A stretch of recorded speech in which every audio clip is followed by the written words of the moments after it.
Alright, what is good, ladies and gentlemen, is the Mass Ranker back again with another ranking, and tonight we are doing a ranking for all of the Star Wars Visions Presents the Ninth Jedi characters. Yeah, that's right, we are ranking all of the characters, and it is a fairly recent release. Only came out about 2 or 3 days ago, so there will be spoilers in this video, so be warned that I will be getting into spoilers most likely. And before we begin, I do want to give a big thanks because we did recently just hit 98 subscribers, so we are only 2 away from 100, and so I do want to give a big thanks to all of the commenters, recommenders, viewers, subscribers, anyone that is interacting with the channel in any way, shape, or form. I greatly do appreciate it. And with that said, let us just get into it, starting off with Ethan, who I would give C tier. I think Ethan is... yeah, I don't really care for him in the series. Like, he is just kind of doing some espionage, some like spy work on behalf of Juro and the rest of the gang, trying to find out what happened to Jima, as well as just kind of like spying on finding out what Nawam's big plan is. Nawam, I keep getting, it's so hard to remember his name. Nawam. Yeah, it shouldn't be a hard name to remember, but it is for some reason for me. Anyway, so I thought that like they were going to do some sort of plot twist where Nawam, he used some sort of like Sith mind trick on him, because he kind of seemed a bit more like, I don't know, for some reason his eyes kind of like looked a bit weirder in the second half of the series, and I thought he was like talking all this stuff about how it's like, oh, there's people all over the galaxy like us, and I thought that was kind of like a bit of foreshadowing, saying how it's like he's like going to reveal the locations of the rebel forces to Nawam, but that didn't end up happening. So yeah, I thought he was going to be like some sort of like, not like a twist villain, like I thought they were just going to reveal that he was like being controlled or something. But yeah, he has like a few good moments. He does end up calling out, I think, Nawam, saying like, oh, like, why are we all here? Like, what do you think he's really just going to give up his army? And there was like a few moments where he had some like cool kills, I think. So I'm just going to give him C tier, I would say. What's the name? Yeah, I have the names pulled up here because they are hard names to remember. Homan, I don't like. I am going to give him D/F tier. He feels really forgettable, very boring, just like this other Jedi, masterless Jedi that's just like going along with Juro and Kara and like the rest of them. It's just, it feels like he's completely unmemorable. He doesn't really do much. I think he becomes he doesn't even like become like the de facto leader after Juro dies. He just ends up, I know, he's still around. He's just, he just doesn't really do much. He's just around, and he's just a friend of Kara and Ethan, and I just don't care at all for him. So anyway, this one is Geno. Is that his name? Geno? Yeah, Geno. Geno, big letdown, I would say. I'm going to give him probably just like, yeah, C tier, and C tier above. We'll do side style as we go along with this. Or maybe we might just do it at the end, I'm not sure. But Geno, I'm going to give him C tier. I think that he feels cool and intimidating at first, like he fights with Kara and stuff, and I liked it. But he does end up getting into a fight with Jima where he gets defeated, and then he ends up getting upgrades, and then he doesn't do much for the rest of the series until he, once again, duels with Jima, and then Jima actually kills him at that point. So it just feels like he didn't really, I don't know, he just lost fights pretty much every time that he would fight someone from what I remember, unless I'm forgetting some other fight that he was in that he won. So yeah, I just felt like pretty intimidating. I like the design stuff. I didn't get the best shot here of him, but I do like the actual character design, and he felt intimidating, but he just kept losing every fight that he was in. So yeah, just C tier. Kara herself. Kara, I'm going to give her S tier, honestly. I don't know if this is, we're doing in media context or overall context. Probably like in media context, because that's just been the trend lately. So but yeah, I think that Kara was great, definitely a lot better in the series compared to the actual Visions episodes, where it felt like she was kind of underdeveloped, and especially in the Visions Volume 3, where there was the episode with her where she managed to take on 2 Jedi hunters on her own, and I was thinking like, okay, this is kind of unbelievable. Like, yeah, fine, she's a prodigy, but she's still managing to fight off these like really like trained bounty hunters. And I think that this series did a good job of like, actually part of it was the backstory of Jima being revealed, where we find out that he's actually a very skilled Jedi, so it makes it more believable that she would also be a prodigy. So I did appreciate that aspect, as well as just the action sequences with her, where it's like she does kind of start giving into the dark side. She out of all the action sequences, I think that hers are some of the best, definitely. And yeah, so well-developed character. She's like fighting, like she's like doesn't know how to handle certain situations where it's like whether or not to give in to the dark side, and like whether like grappling with having to kill people, and she doesn't want to kill people. And yeah, just overall, I think that she was one of my favorite. I don't know about my favorite character. We'll see with the rest of this ranking, but definitely one of my favorite characters. So solid S tier maneuver. This is Jima. Jima, I did like him also a lot. I think that he was improved greatly in the series. I'm going to probably give him, though, Probably just B tier even so. I think that he is good. I definitely did like the backstory that we got for him, where we learn like he's actually like a skilled Jedi. The backstory with him was also pretty good, I would say.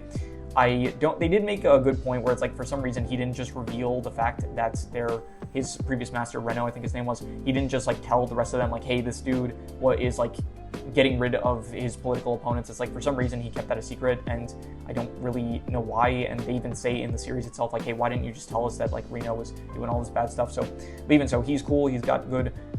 I like the back and forth that he has going on with Namin. Like they both went down this like path, but this path of like, I don't know, not necessarily like the dark side, but it's like this path that led them to unlocking the silver lightsaber. And so, what's his name? Jima? Again, these names are like really difficult for me to remember. Jima, he feels kind of responsible for Namin, so I think that the fights with them are good, and he's fine. Like I don't know, just I'm not really sure what's holding him back for me. It might just be that he's not as prominent as someone like Kara, or I don't know. Kara really feels like the main character of the series. She's the main character, but it's like she feels like she gets all the screen time, and so all the other characters I feel like less so. Like Kara and I guess Namin to an extent. So here he is. Yeah, I don't know. Just I'm feeling B tier. He's good. He's fine, but definitely not one of my favorites, I would say. Juro, I don't really. Juro was good in like Visions Volume 1, but then after that, it's like after the whole big reveal where it's like he was in the robot itself. Was he in the robot? I don't remember if he was either in the robot itself or he showed it. No, I think he was in the robot itself in the Visions Volume 1 episode. It's been a bit of a while since I've seen it, but yeah, and then he takes on all the Sith like at once. I thought that was pretty cool for his character. But then besides that, in this series, it's just at the very start, he is trying to get recruits to face Namin, and then he just ends up dying in the 4th episode. And how does he die even? He dies while I think it was Kara was fighting Namin. Kara was there, Namin, like, it was one of those situations where I think like Kara was about to get struck, so Juro got in the way so that Kara would survive. So I don't know. I don't really care for him too much. I would give him, I'll be generous, I'll still give him like a low B tier. I don't know. He also shows up a bit later, like to kind of as a Force ghost to coach Kara, like give her advice as Force ghosts tend to do. I would give him probably, honestly, not even a B tier. I'm gonna give him like a C tier, and I think probably I like Geno a bit better because he just had like more, he felt more intimidating, had a better design, I would say. Just yeah, I think we'll keep it at that. I would say even Ethan, I don't know, to an extent I kind of liked him better because it feels like Ethan at least has more potential, where Juro just feels like kind of wasted. And so yeah, I think we're just gonna go bottom C tier.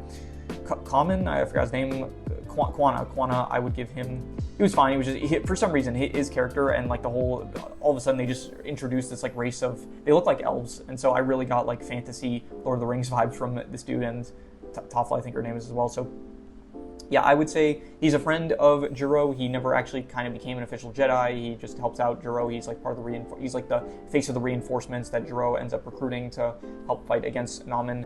And I don't really care for him, to be honest. I would probably just give him like, yeah, honestly, D/F tier, but better than Homan. He's a bit more memorable, I would say. Tafla, that's her name, right? Yeah, Tafla, I would give her probably, I'll go like B tier, and I will give her B tier.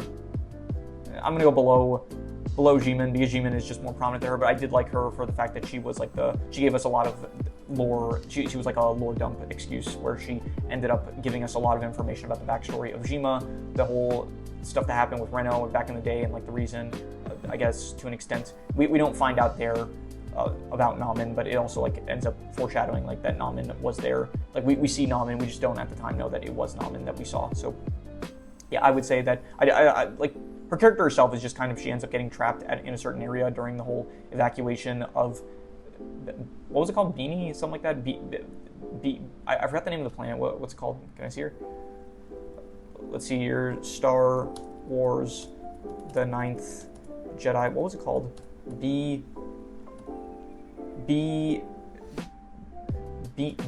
I don't remember the name of the, okay, there's no Wi-Fi, of course there isn't. Yeah, I don't know. Maybe I'll put in that in here and you'll see it there. But yeah, I would just give her a B tier. She ended up getting trapped, and then Kara was with her, and so she just kind of ended up revealing like the backstory of Jima, I guess. And besides that, she just is some more reinforcement for the rest of them. Yeah, she B tier. I guess I like the role that she served in the series, but besides that, I don't really have much to say about her. So yeah. Next is Reno. just seeing here if I can connect the Wi-Fi, maybe I can get it back, but I don't think that it is going to work.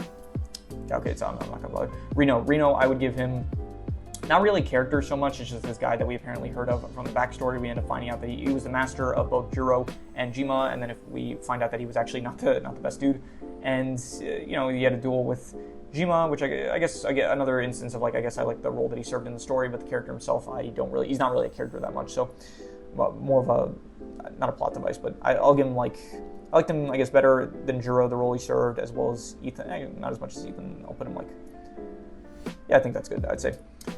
By the way, this, if I wasn't clear, this is in the context of the series itself. So like Juro would get higher overall as a character because of the role he played in Visions, but in the role of just the series itself. I was debating whether or not I should just like add the new characters from Visions into the, add the new characters from the series into the Visions character tier list, as well as the character power ranking tier list I did for Visions.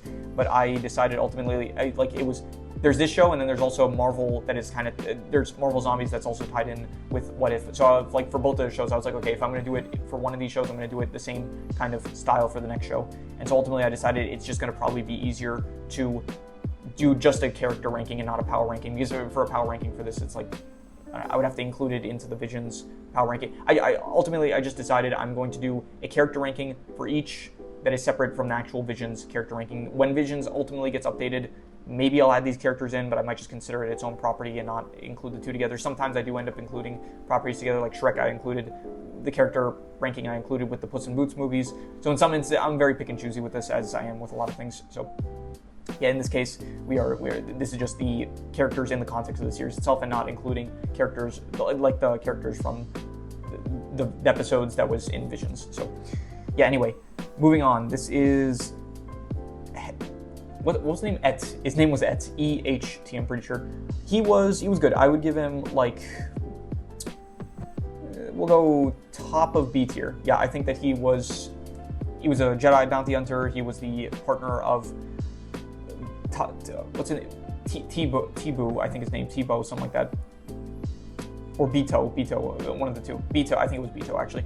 Yeah, so they were partners, and they were like on a mission to capture Kara, and Kara ends up escaping, and so she ends up fighting Et. Et ends up getting killed in the process. I like the role he serves as like this, just, you know, he served a good role as a Jedi bounty hunter, better than like the Jedi bounty hunters from Visions Volume 3, and I think part of that was just that at the time I still like wasn't convinced that Kara was like capable of taking them down, so they just felt weak. But in this case, it's like now that Kara's been developed to the point where it's like I believe the fact that she's a prodigy based on the information that we got about Jima, then it feels better. It feels like they're actually like decently, him specifically, Ed, when he fights it.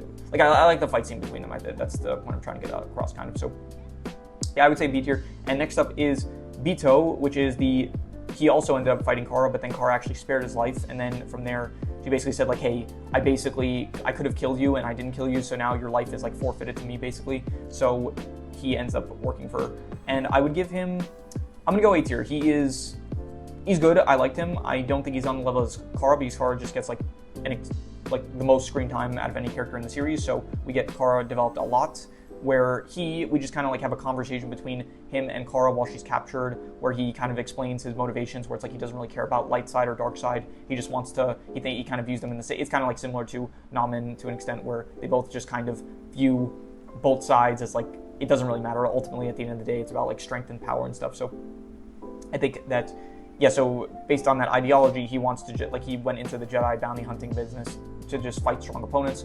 So based on that, Kara's like, okay, well, I'm going to fight strong. I'm going to take on Namen, so like that's like the strongest opponent that there is. So yeah, and you anyway, like, she's forcing him to go, like, because she didn't kill him, then now he like owes his life to her. So he ends up going along with her, and I think it's good. It's the instance of a bad guy turning into a good guy, which I love that kind of character arc, and so. Yeah, just another solid character, A tier, like the role he played. Yeah, just another great addition to the gang of characters that they have going on. Again, interesting the fact that he was like originally a villain type character, not necessarily like a villain, but a bad guy that ended up becoming good. I like, redemption arcs, always solid, and so solid A tier for that. Isha, I don't care for her. She is kind of a plot device. I would say that, I don't know, was she better than Homan? Homan is like really forgettable. Isha is just like a hostage, and I don't really like either one, but I think Isha's a bit more memorable, I'll say. So I did like the reaction where Isha like saw that, hit my microphone by accident, hopefully that didn't cause any audio issues. I like the reaction where Isha sees that Kara's lightsaber turns red, so I did think that that was good. And Homan, I just don't remember anything really good that he did. So yeah, Isha, the whole thing with her was that I think she just kind of offered Kara some berries or some fruits when Kara was like hiding out there trying to avoid Naman's surveillance, and then Naman's forces ended up destroying Isha's home, and then I think Isha was taken as a hostage so that the rest of Isha's village had to go hunt down Kara and then bring her to both Beto and Etz because they were using Isha as a hostage. So anyway, Isha is just kind of a plot device, kind of incentive for Kara to get captured. Don't really care for her too much. Not very, just V-Sledge up here. This is, I don't remember his name. His name is, I don't have internet either, so I can't really tell at the moment, which is annoying. I should, wait, actually, doesn't this, I think this has the episodes listed if I'm not mistaken. Yeah, okay, so I could actually just go through here and check the information that I need. So let's hear, Naman, last, What is the name of the guy here? His name, Dunby, yeah, Dunby. So what was the other thing that I wanted to search up earlier? What was it? I was not sure about something earlier as well, and I can check here now probably. What was I not sure about? Okay, I don't remember exactly what it was I wasn't sure about, so I guess I'll check in that editing maybe, and then I said earlier if I'll just check in that. I'll edit it in whatever it was that I wasn't sure about earlier. So anyway, Dunby, I would give him just more enforcements, basically. That's the only thing he does. We're told that he's like principled, which is a cool character trait, I guess, but he's in the start, and then I think his city gets attacked, and then he shows up towards the end to help out the forces defeat Naman, and so he's just not very much in the series, but he was fine. I'd give him like C tier. Do I like him better than Juro? Honestly, yeah. I don't know. Juro just like, I don't know. Juro, I'm gonna give him above Juro, I think. Yeah, I think that's good. Juro, I don't know. Just Juro, I feel like he's a letdown because he was so good in Visions Volume 1, and then it just doesn't feel like he's doing like he's like going around just like collecting resistance fighters, and then he just gets killed by Naman, and it felt like he had, I don't know, he was old, so like, yeah, fine, if you're gonna kill off a character, then usually the old guy is the first to go. So yeah, I don't know, it felt like he didn't really do much in the time that he was in the series. So whatever. Gramps, I'm going to give him A tier. Yeah, A tier below Beto. He was a fun robot. He was also in the previous, he was in the Visions volumes as well. He just kind of acts as the driver, I think, and he has like good lines here and there. He's, I guess, meant to kind of be a bit of comedic entertainment. Is that an oxymoron? That might be an oxymoron, I'm not sure, but he's meant to be the comedic relief. That's the word I was looking for. So he's good. I enjoyed him. He was fun. A tier. Naman, the villain, the threat of the series, I would give him not S tier, but I would say better than the Gramps. And is he better than Beto? I think so. I did like the threat that he posed. Is he S tier though? He's either a low S tier or a high A tier. And I think I'm just going to give him a high A tier. I'm going to say I think that, yeah, he was a great villain. I like the whole aspect of him where it's like he's not on the dark side or the light side, kind of. He's kind of apathetic to everything in order to. It's kind of weird because like I felt like there were moments where he was angry, and there were moments where it's like I felt like he clearly should have had emotions, and I felt like he even may have portrayed emotions. Like in a battle, it's like you're actively. I feel like you're trying to. I don't know. Forget that sentence I just started saying, but. I don't know, it felt like he at times was not being apathetic, so I felt like, okay, shouldn't the lightsaber change? And I felt like that was also, that's not necessarily just a critique for him. I felt like there were a lot of instances where maybe the lightsaber could have, like I'm thinking like the lightsabers, they don't change as often as I feel like they should. I feel like, even here, it's like the scene here with Reno, it's like, I think he initially attacked Jima, and so in that moment, I think he probably had like a lot of hatred and wanted to kill Jima. So it's like, why didn't the lightsaber? It's like it feels like it's always a cinematic moment anytime the lightsaber all of a sudden changes color. So I'm not sure. I think actually there was this during the fight with Jima and Reno. I think one of their lightsabers did end up changing to red, and I was thinking like, okay, I think they're trying to make it show that make it look like it's Jima's lightsaber that's changing color, but I think like the thing is that it's actually Reno's lightsaber that was changing color, but I think afterwards that was when Jima's did just change to be silver, so maybe it was actually Jima's that was changing. Anyway, not important. Point is, Nauman, I think he's great villain. I really like the design. I think that he was threatening. He was intimidating. Like he had like good action and stuff. I did like the fact that he wasn't just like he was definitely evil. Like the actions that he was doing were evil, but he wasn't like so over the top, like cartoonishly evil. Like he actually, like after Geno failed him a few times, it's like he didn't like try to punish him. He wasn't like the classic like, oh, you failed me, it's like you better not fail me again. It wasn't like that kind of stuff, where that works for like characters like Darth Vader and stuff, but I'm happy that they went with something else where it's like he is much more calmer of a villain, but he's still definitely evil, I would say. So yeah, definitely a lot of cool action, good character overall. I like the conclusion, I guess, with him, where ultimately I think Kara doesn't end up killing him. I'm pretty sure that the final scene of the series, this is the final scene, I'm pretty sure, where Jima goes to him in his prison cell and gives him a lightsaber. I think it's meant to like test him to see if he's like changed his ways and his like the color of the. I think it was meant to like see like, okay, what color is the lightsaber now, to see if it turned blue instead of red. And then it teases that like he killed Jima after that. So I'm hoping that I want to see a season 2 of this just for the sake of like seeing how that plays out. So definite character that I hope we can see more of in the future, and solid A tier, I would say.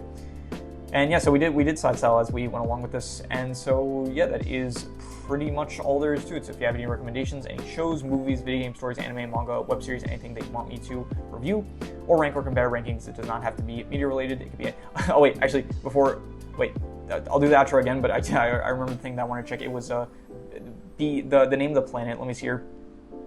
Beban, yeah, Beban. Okay, that was the name of the planet. I couldn't think of what it was, but okay, we'll do the outro again. That is pretty much all there is to it. So if you have any recommendations, any shows, movies, video game stories, anime, manga, web series, anything that you want me to review or rank or compare rankings, it does not have to be media related. It could be anything. Leave it in the comments. I will maybe possibly check it out. With that said, that is pretty much all there is to it. So let's leave it at that.